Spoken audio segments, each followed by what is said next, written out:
प्रश्न, महाराज जी ईश्वर क्या है? महाराज जी उत्तर देते हैं, प्रेमी, कुल कायनात संसार में जो जीवन शक्ति चेतन सत्ता है, जिस करके हर शय वस्तु, हर वजूद जिंदा है, उसे ईश्वर कहते हैं। प्रश्न, जीवात्मा यानी जीव किसको कहते हैं? महाराज जी उत्तर देते हैं, प्रेमी, निश्चय शक्ति यानी बुद्धि जो सारे शरीर रूपी संसार के निजाम की देखभाल कर रही है, जीव कहलाती है। इस शरीर में ही कर्म इंद्रियां, ज्ञान इंद्रियां और मन से बढ़कर परम तत्व बुद्धि को ही माना गया है। बुद्धि से परे आत्मा सबसे श्रेष्ठ तत्व है। इस वास्ते उसको इंद्रिय अगोचर महापुरुषों ने कहा है।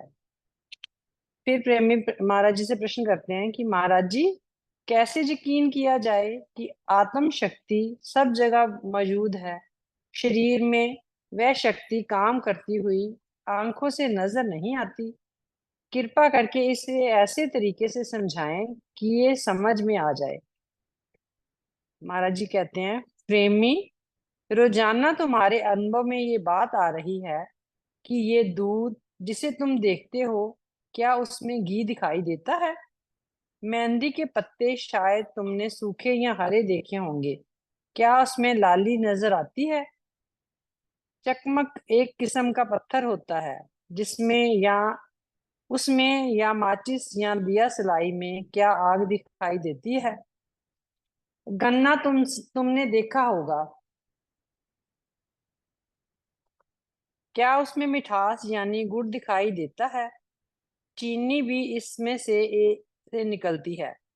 अनुभव द्वारा समझने वाली इन सब चीजों में घी, लाली, अग्नि, मिठास इन आंखों से नहीं देखी जा सकती, लेकिन अंदर बुद्धि ज्ञान इंद्रियों द्वारा हर घड़ी इन कोटों चीजों का विचार कर रही है, कभी भी गलती नहीं लग सकती।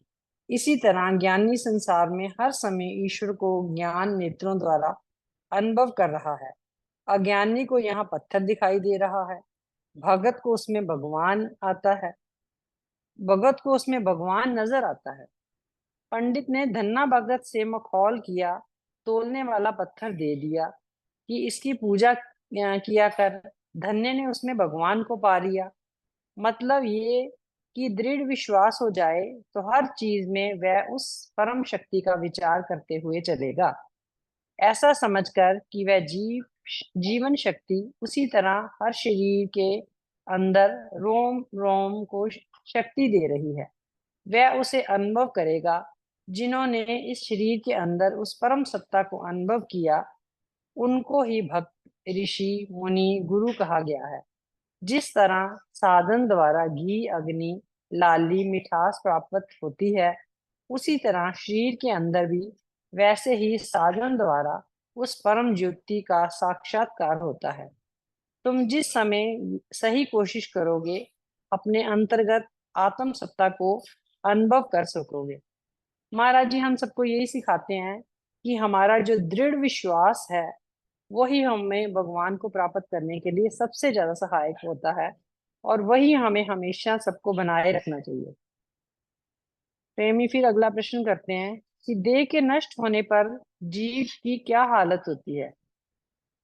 उत्तर मिलता है, देह के नाश होने से जीव दूसरी देह को धारण करता है, उसी क्षण में अपनी ख्वाहिश के मुताबिक। ये उपदेश अर्जुन को कृष्ण ने समझाया कि जैसे मनुष्य पुराने कपड़े उतारकर नए धारण कर लेता है, उसी तरह एक देह से दूसरी देह में जीव प्रवेश करता है। नगन हालत अर्थात बगैर योनि प्रवेश के एक लम्हा क्षण भी अलग नहीं रह सकता। यानी कि जब हमें मृत्यु आती है तो उसी क्षण हमारा अगला जन्म हो जाता है। जैसे पूरे जीवन भर हमने अपने भाव रखे होते हैं, अपनी सोच रखी होती है, उसी के अनुसार हमें अगला जीवन मिल जाता है। प्रश्न, क्या अकाल मृत्यु कोई चीज है? महाराज जी उत्तर देते हैं, अकाल मृत्यु कोई चीज नहीं है। सिर्फ तीन तापों से शरीर का नाश होता है। आदि अर्थात मन के अत्यधिक खेद से, व्याधि अर्थात शारीरिक रोग से, उपाधि अर्थात बाहर की किसी दुर्घटना से। ये तीनों ताप कर्मानुसार प्राप्त होते हैं और लाजमी अनिवार्य हैं। शरीर का अंत होना इन्हीं कारणों से है। प्रेमी फिर प्रश्न करते हैं, मन क्या है? महाराज जी उत्तर देते हैं, मनन करना।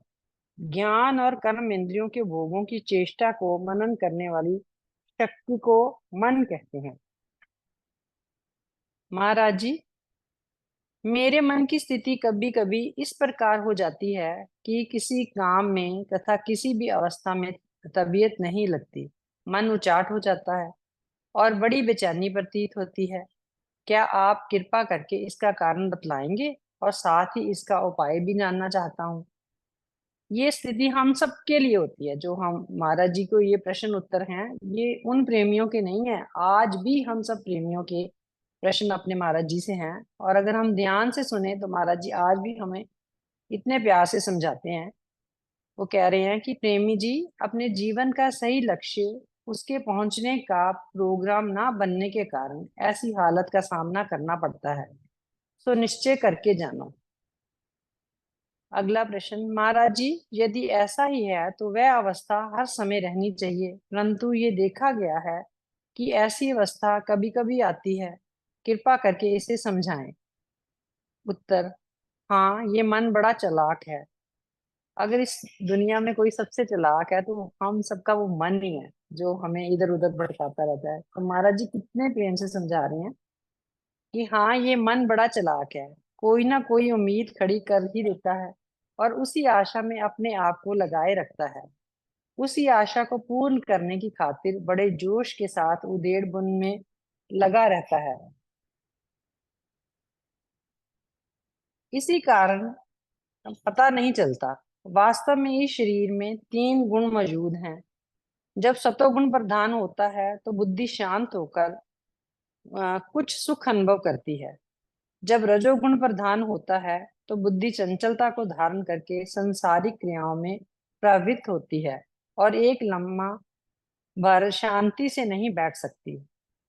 जब तमोगुण प्रधान होता है तो ये अवस्था आ जाती है कि जैसा कि तुम्हारा प्रश्न है, अर्थात बुद्धि हर समय डावांडोल रहती है और बड़ी बेचैनी महसूस होती है। आलस्य तथा प्रमाद की प्रधानता हो जाती है। ऐसा ही ये अद्भुत खेल माया चक्कर संसार है। तुमको चाहिए कि अपने जीवन का एक लक्ष्य निर्धारित करो।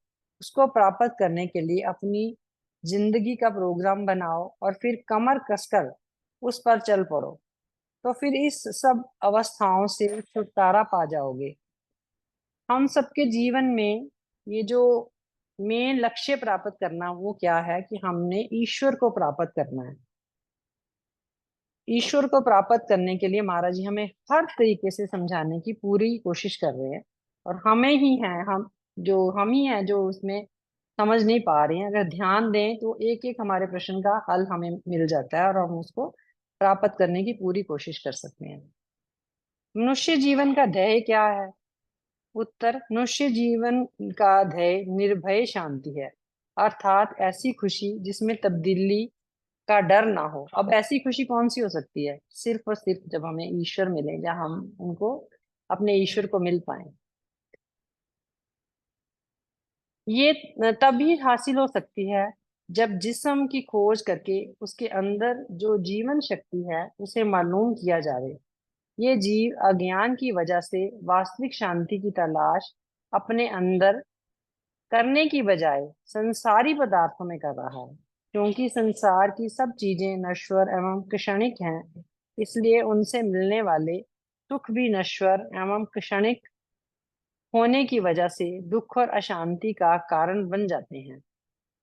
अगला प्रश्न, महाराज जी, इस दुनिया में दुख क्या है?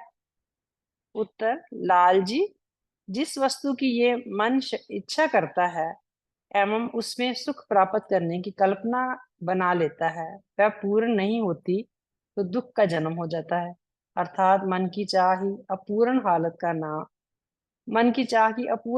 का नाम ही दुख है। वैसे दुख का अपना असली स्वरूप कोई नहीं है। मन की कल्पना करके ही दुख है और मन की कल्पना करके ही सुख है। मन के अधीन हम सब हैं, जो महाराज जी हमें हमेशा समझाते हैं।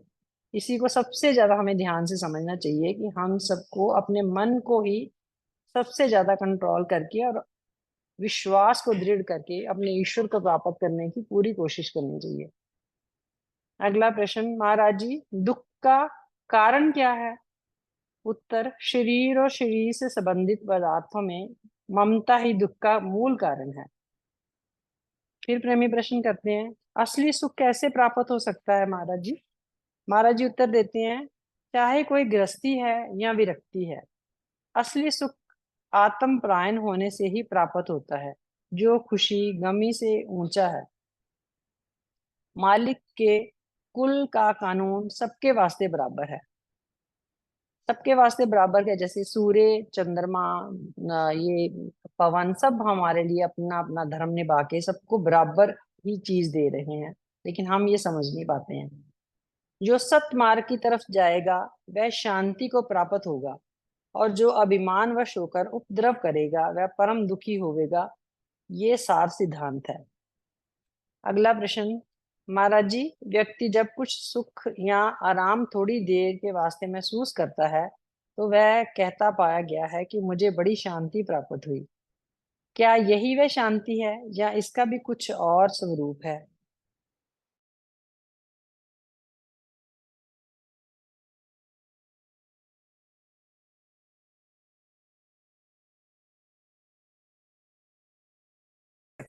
असली शांति शरीर में नहीं है। शरीर में सुख और दुख है। शांति का कोई ताल्लुक सुख और दुख से नहीं होता है, वह इनसे भिन्न वस्तु है। जब ये बुद्धि उस प्रकाश स्वरूप चेतन सत्ता को जानकर उसमें लय हो जाती है, जिसके द्वारा ये शरीर प्रकाशवान है, तो ये अवस्था पूर्ण शांति कहलाती है।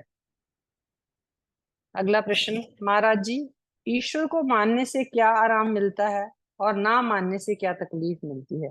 कितना प्यारा क्वेश्चन है। महाराज जी कितने प्यार से कहते हैं, प्रेमी ईश्वर के मानने से इंसान विकारी जीवन से बचकर गुणाचारी जीवन को अपनाता है और असली अस्थाई शांति को हासिल करता है। ईश्वर को ना मानने से ये जीव संसारी सुख दुख में फंसकर नित्य ही अशांत और अधीर रहता है। अगला प्रश्न, महाराज जी प्रेम और मोह में क्या फर्क है?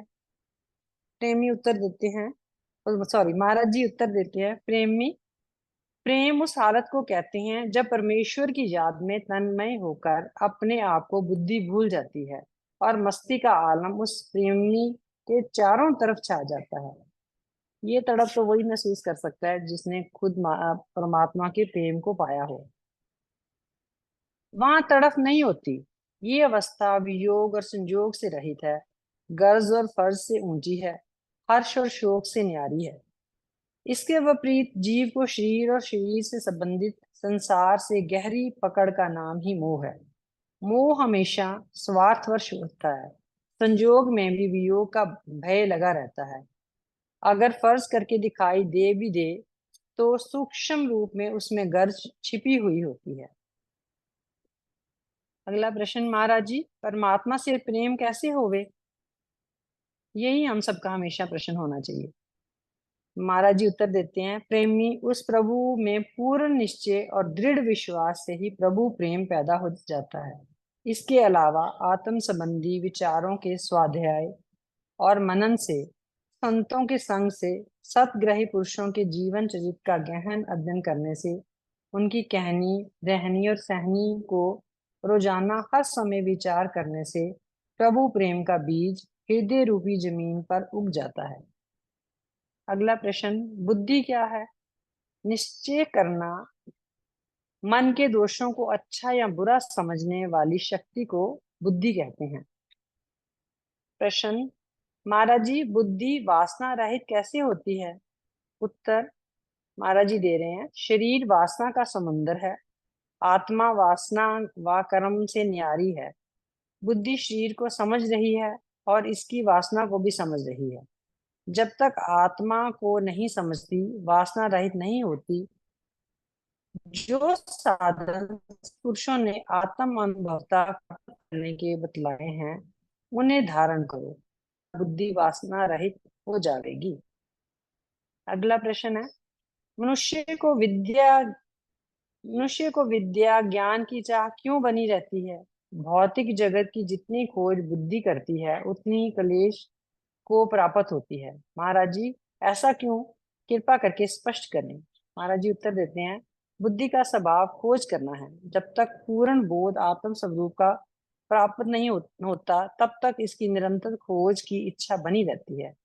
माया प्रस्ती की तहकीकात खोज अधिक से अधिक रंज व गम, संताप और खोज दर खोज को बढ़ाने वाली है। अर्थात ठहराव या पूर्ण शांति कदापि प्राप्त नहीं हो सकती। ये ही खेद स्वरूप संसार है। जब बुद्धि सत तत्व आत्म स्वरूप की खोज में लगती है, तब पूर्णता को प्राप्त होती है, अथवा पूर्ण बोध पूर्ण सूझ को प्राप्त करके शांत हो जाती है। इस अवस्था को निर्वाण कहा गया है। सत्य की खोज के बिना जितनी भी कोशिश है, वह शोक और संताप को देने वाली है, जैसा कि प्राय विद्वानों की अवस्था होती है। अगला प्रश्न है, महाराज जी बुद्धि की जड़ और जागृत अवस्था को समझावें। महाराज जी उत्तर देते हैं, लाल जी, जितनी बुद्धि जड़ होती है, अहंकार वाली होती है, वह शरीर को अच्छा और भला करके देखती है, अ- अथवा शरीर के इंद्रिय संबंधी सुखों को अपना सार साधन मानकर उनको ही प्राप्त करने में अपना समय व्यतीत कर देती है। लेकिन जागृत बुद्धि जब मनुष्य की होती है, तो उसे ये दिखने लगता है कि ये शरीर नाशवान है। इस शरीर में कोई भी ऐसी चीज नहीं जिसमें दिल लगाया जावे। ऐसा विचार जब इसका परिपक्व होता है, तो उस समय प्रभु प्रेम पैदा होता है। वह बुद्धि विचार करती है कि जिस महान शक्ति ने उसे बनाया है, क्यों ना उसकी बंदगी याद की जावे।